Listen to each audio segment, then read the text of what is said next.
wala pa rin pagbabago rito at tila ang mga pobreng tindera ay ganon pa rin ang kanilang pamumuhay.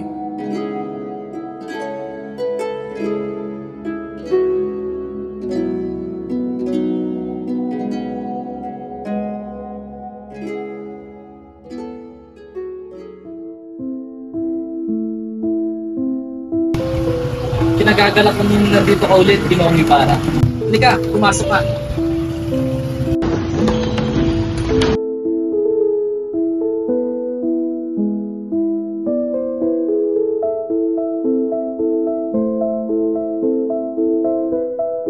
Mawalang galang na po, senyor. Handa na po ang hapon.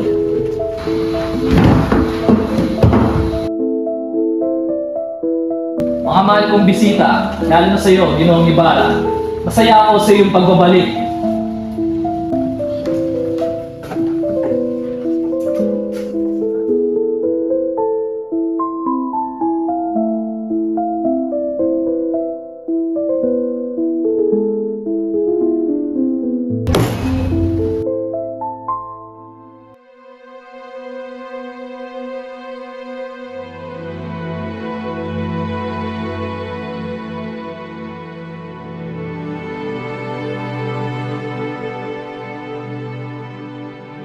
Binata, mag-ingat ka.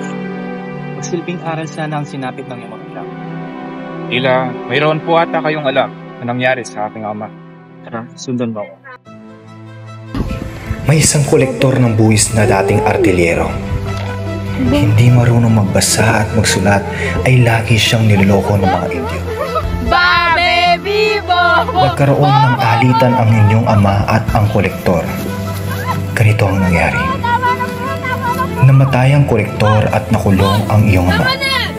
Lumabas ang maraming kaaway niyong ama at pinagbintangan siyang erehe at pulabestero. Anak, saan mo ba gusto magbakasyon? Sa Malabon o sa San Diego? Sa San Diego, maaari ko ba kausapin ang aking pamangkin? Oh, nandito na pala ang iyong nobyo. Pumarito ka, Crisostomo. Mabuti naman at naisipan mo pa akong dalawin. Yamor, Sa dami mong napuntahan sa Europa, hindi ka ba nakahanap ng iba? hindi aking mahal. Alam mo naman na ikaw lang ang tinitibok ng aking puso.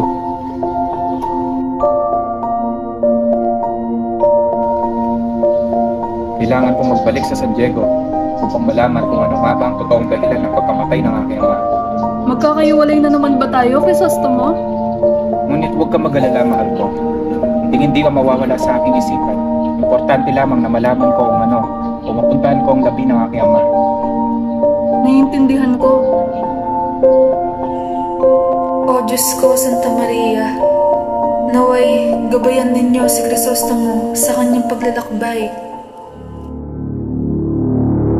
Ililibig ko sana po sa libingan ng mga inchik. Kaso, umuulan at may kabigatan pa, kaya tinapo ko na lamang sa sapa. Huwag ka na magtanong, magukay na lamang tayo. Pasensya na at hindi ko nadadalaw ang puntod ng iyong ama. Jacob, parang nawawala. Anak, ikaw ba hindi mo nakita yung cross na malaki dito? Yung cross na malaki? Sinunog ko na yun eh. Sinunog? Oo, dahil utos niya ng kurang malaki. Sinunog niyo ito? At saan niyo naman dinala ang labi ng aking ama? Magunis-gili ka.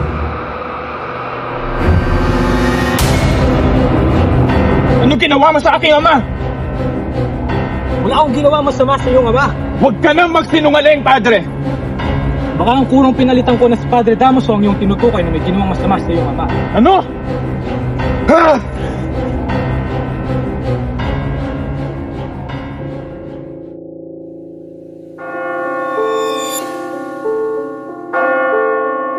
Batahin mo pa ang lubid, Crispin. Kuya, ayoko na dito. Gusto ko na umuwi. 2 piso lamang ang sahod ko. Hoy, ikaw, Basilio. Mabawasan ko ng kalahati ang iyong sahod dahil sa maling pagpapatugtog mo ng kampana. Hoy, Crispin. Hindi ka makakauwi hanggat hindi mo pinabalik ang mga perang ninakaw mo. Hindi kayo makakauwi sa inyong bahay ngayon. Kuya, Crispin! Crispin! Kuya, huwag mo akong iwan! Kuya! Natatakot ako!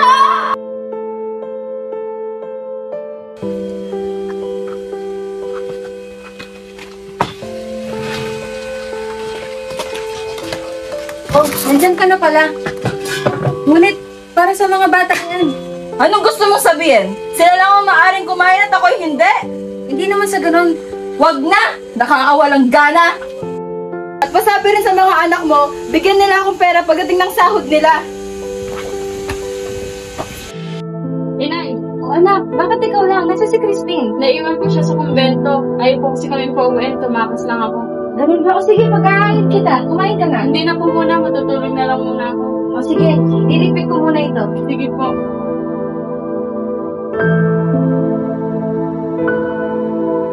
Puti na to. Tara. Hinihintay na ako ng mga anak ko.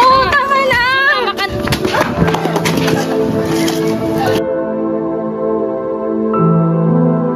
Crispin? Basilio? Crispin? Crispin? Basilio? Mga anak ko? Mga anak ko!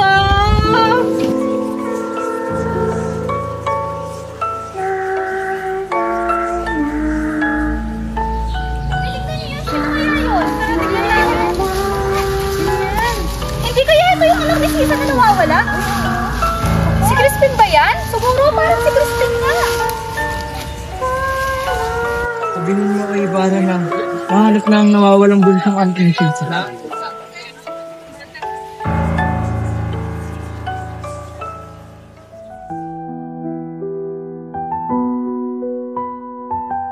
Sino ang kahabag-habag na taong yan? 4 na taon na siyang nariyan. Siya ay nakatira sa libingan ng mga Inchi.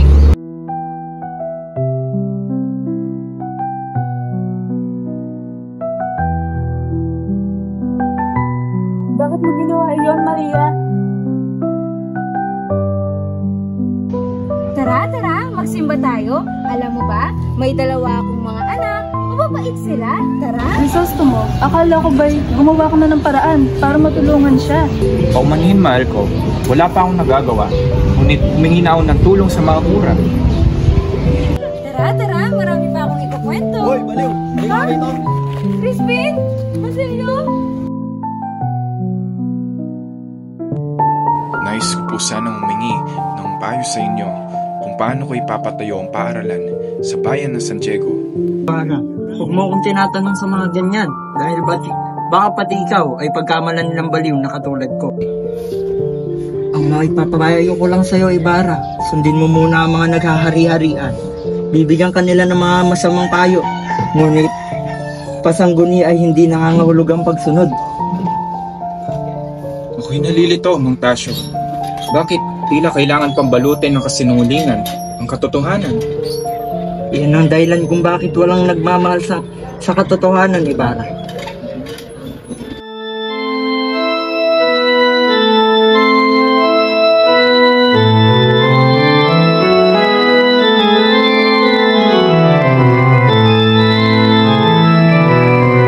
Sa bayan ng San Diego may nakapasok na demonyo, isang hereye at pilibustero.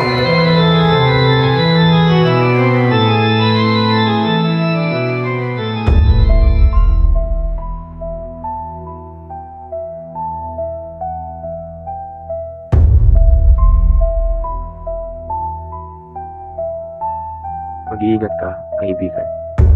Sa pinatatayo ninyong paaralan, ay huwag kayong lalapit unang bato, ihuhugos at huwag rin kayong lalayo sa kura. Huwag na po kayong magtanong, at sundin nyo na lamang ang sinabi ko. Ito ay para rin po sa inyo.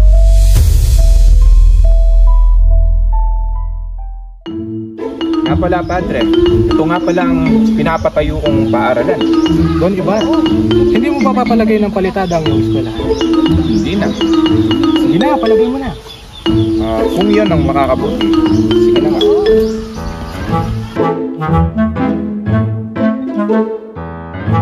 Ibarra!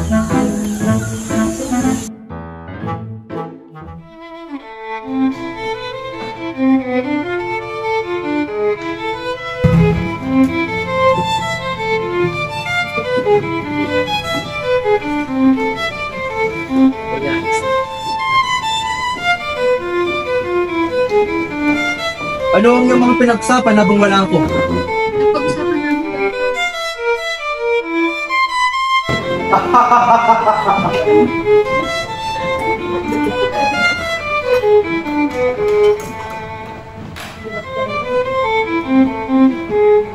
Tignan mo nga naman ang mga Indio. Napunta lang sila sa ibang bansa para na sino mayabang. Kaya sila pinaparusahan ng kanilang magulang na sila ay nangamatay. Uwi mo yung mga sinabi. Kailanman na hindi naging masama ang aking ama. Bakit? Totoo ang aking mga sinabi. Crisostomo! Crisostomo, tama na! Nice lamang ng aking ama na mapabuti ang bayan ng San Diego.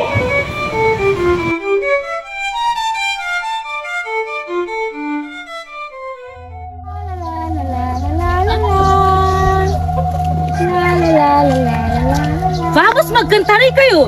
Hoy, tumigil ka daw! Ah! Nakakairita! Sus, marunong naman palang nagtagalog. Nag-iinarte pa. La la la la la la la la la. La la la la la la la la. Ikaw naman ang sumayaw! Sumayaw ka! Sabi na sa'yo eh! Sumayaw ka, hindi ka sasayaw? Konsolasyon, ano ginagawa mo? Mahal ko, hindi mo lang ba babatiin? Pumasok ka doon sa kwarto at mag-usap tayo. Mang Kawal, bisa niyo at pakainin at dalhin kay Crisostomo Ibarra. Salamat sa inyong pagdalo. Don Tiburcio, Antonio, at si... Oo nga pala, nakalimutan ko ipakilala. Siya nga pala ang aking pinsahan niya, si Don Alfonso Linares. Kamag-anak rin siya ni Padre Damaso. Padre, alam mo ba kung saan tumay kita si Padre Damaso? Sinaswerte ko ngayon dahil nandito pa sa San Diego.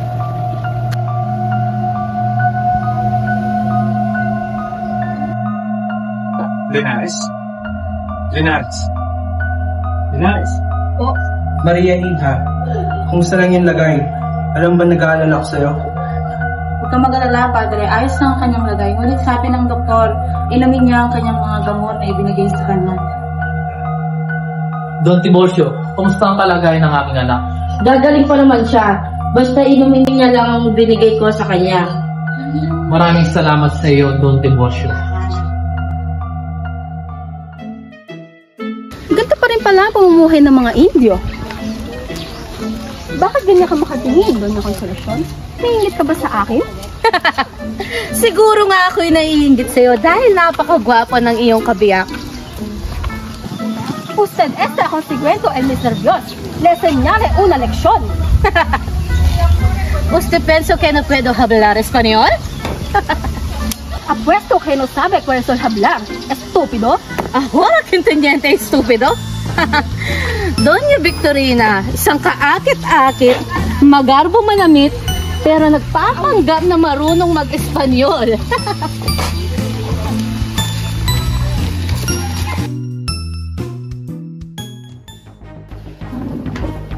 Wala kang karapatan na magdesisyon para kay Maria Clara. Baka nakakalimutan mo, ako ang tunay niyang ama. Intindihan ko yung padre.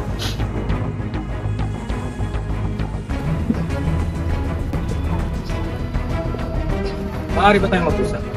Tungkol saan po ang ating pag-uusapan? Pero ano ba nasabi sa confidential patungkol sa iyo? Wala po siya sinasabi sa akin. Ang iyong tunay na ama ay si Padre Damaso.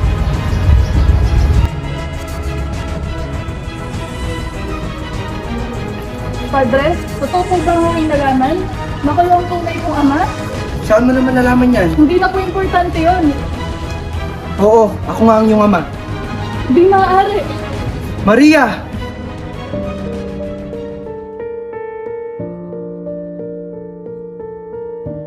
Oh, ikaw pala yan, Elias. Ano may pagliling sir? Ni Austin. Kailangan mo sinugin lahat ng mga papeles at mga kasulatan na maaaring magpagpahamak sa iyo. Maguluhan ako. Ano ibig sabihin nito?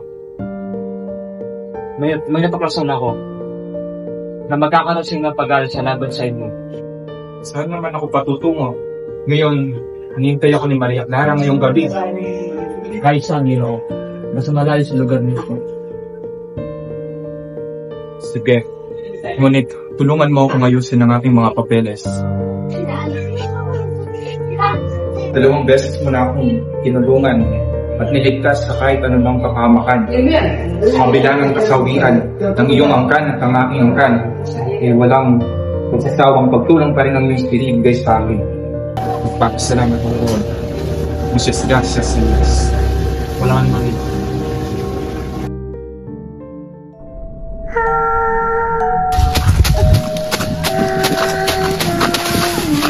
Sino ka?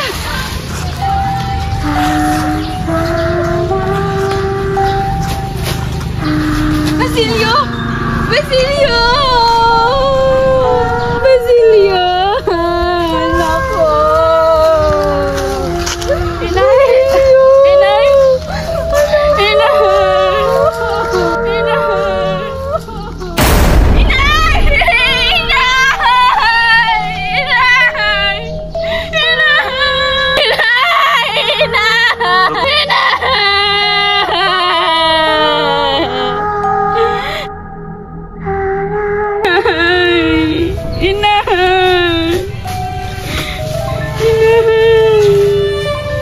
Sinong babae yan? Siya po si Sisa, ang aking ina. Makinig ka sa akin. Malapit na akong mamatay. Dito ang gawin mo. Sinugin mo ang bangkay namin dalawa ng aking inay. At pagkatapos, kunin mo, bukayin mo lahat ng gintong binaon ko at yung gawin mong pag-aral. Mamamatay at akong hindi ko masasaksiyan ang buwang liwayway ng aking inang bayan. Kayong mga nakakasiksi nito, huwag niyong kalilimutan. Huwag niyong kalilimutan. Batiin siya. At huwag niyong kalilimutan ng mga namamatay para sa inang bayan.